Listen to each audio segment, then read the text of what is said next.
you're probably sitting there wondering what I have planned for this celebratory occasion. In previous Centennial episodes of this dorky little web show, I've done sketches and crossovers, but I also try to do something different each time. For this 500th episode, I decided to go a bit more reflective. Not a big scripted show with guest stars, but rather I want to look back at the almost 10 years I've been making these videos. It's almost hard to believe I've been doing it for that long, but I feel the main accomplishment is how I've evolved and changed. Let's go back to the very beginning, when my videos were, I'm going to be blunt here, pretty terrible. There was an uncertainty here of my younger self. The presentation was bad, I did not write scripts, instead rambling, I lacked much energy, and worst of all, I was unoriginal. The name, the sort of jokes I made, my stupid catchphrase, so much of it involved hopping on a bandwagon. Although I also think it's important to understand the video making climate in 2008. The concept of doing genuine analysis on media was something that became more prominent many years later. But at the time, video web shows had to be focused on silly jokes to interest audiences, and thankfully I do think viewers have evolved beyond that since then. I remember focusing a lot more on gimmicks back then, including a particularly bad impression of the Super Mario Brothers. And no, you'll never get to see that. In addition to the need for frequent jokes, there were a few other unwritten rules that seemed to exist that we thought at the time was necessary to find an audience, but not really, and there's a reason I've since stopped doing them. First of all, when talking about a movie, the popular thing was going through it scene by scene. That's fine in a comedic format, a la Mystery Science Theater, but it's not something that lends itself to proper critical analysis.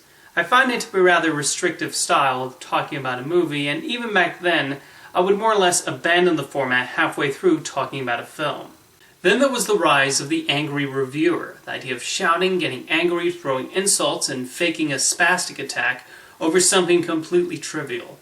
Over the years, I've realized it's hard to take somebody seriously when they participate in that sort of behavior, especially over what is essentially imagery on a screen. It leads one to say things they might otherwise regret in the future. So, my apologies to Miley Cyrus. Surprisingly, length was also a major unwritten rule. Oh, you need to spend over 20 minutes talking about a specific subject. But honestly, you should talk for what amount feels comfortable. Even now, the idea that videos have to be at least 40 minutes is a thing. There are those who do it brilliantly.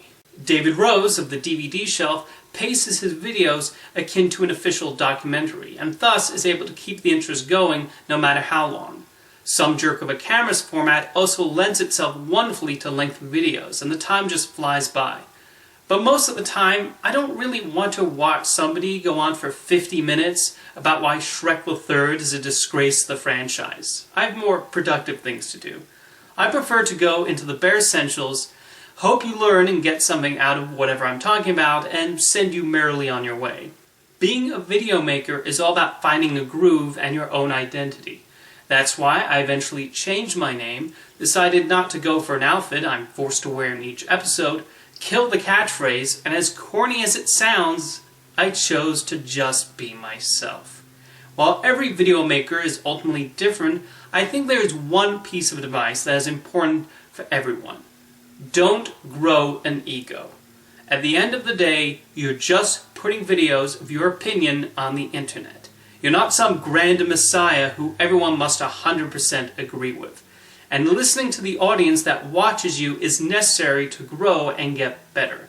I know the common refrain is don't read the comments, and while I certainly get my occasional hateful and insulting comments, the large majority I receive are positive and bring their own perspectives to the table, and I do learn from them.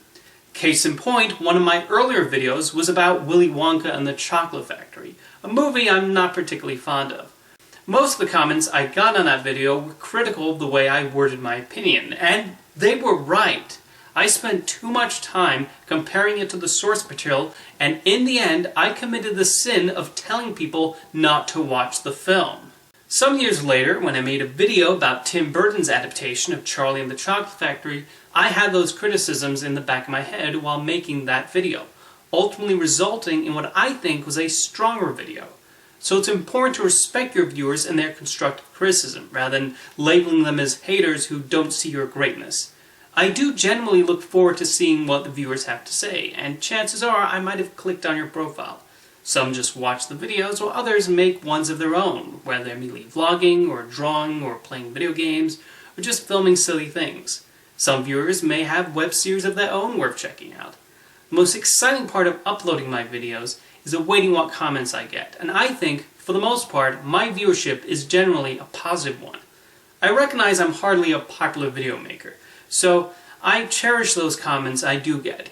Speaking of positivity, I've seen some comments remark that my videos have skewed more in that direction in recent years, and I have to admit, I just enjoy talking about pieces of media I love over ones I dislike.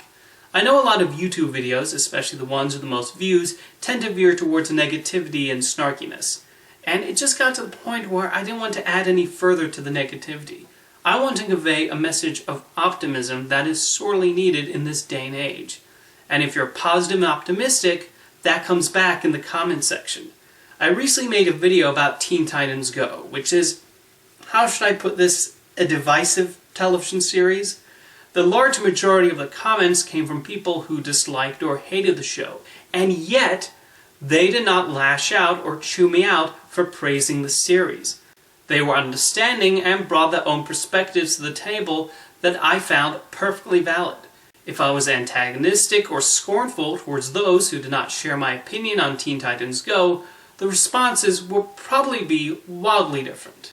At the end of the day, I don't make these videos for views or to be popular, as nice as more views would be.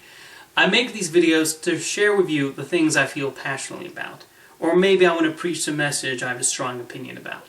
And though I always appreciate compliments, because hey, who doesn't like compliments, I also like that viewers like yourself don't attempt to feed an ego. You bring forth your opinions, and I do read and listen. I have to confess, before I started making videos, I had a habit of starting a personal project and abandoning it after a short while. But I think the reason I'm still doing this for almost 10 years is because of your viewership. Even if you just watch the videos and don't comment, I appreciate it.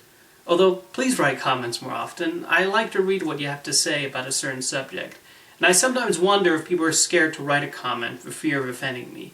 And I just want to say, don't be scared. Go ahead and write your comment, and I'm sure what you have to say is more than worth reading. In fact, I'm going to end this centennial episode by asking why you're subscribed to me. What was it that made you click on that button and keep watching? It's something I frequently think about, as I know I'm not as flashy or as funny as other video makers. It's mostly just me talking to the camera with clips occasionally edited in. But whether you just started watching 10 years ago or 10 days ago, I'm glad you found something here that appealed to your sensibilities. Thank you so much, and I'll see you next time.